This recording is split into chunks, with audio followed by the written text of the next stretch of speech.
എന്താ വന്നത്? ഞാൻ വെറുതെ ഈ വഴി പോയപ്പോ. ഈ വഴി പോകുമ്പോഴൊക്കെ വെറുതെ ഇങ്ങനെ വരുന്നത് ശരിയാണോ? ആളുകൾ എന്താ പറയാ?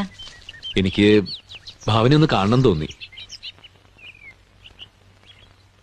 ഭാവന എനിക്കിഷ്ടമാണ്. ഇതെന്താ നാടകത്തിന്റെ റിഹേഴ്സലാണോ? എന്താ ചിരിക്കണേ? പിന്നെ ചിരിക്കാതെ എന്ത് ചെയ്യും? ചില പൈങ്കിളി നോവലൊക്കെ കണ്ടിട്ടുണ്ട്. പണക്കാരനായ തിരുമുറ്റത്ത് കൊച്ചുതോമന്റെ മകൻ റോയ്ച്ചൻ ഒരു പാവപ്പെട്ട മണ്ണാത്തി പെണ്ണിനോട് ഇതുപോലെ. മതി കളിയാക്കിയത്. ഭാവനയ്ക്ക് എന്നെ വെറുപ്പാണെങ്കിൽ അത് പറഞ്ഞാൽ മതി.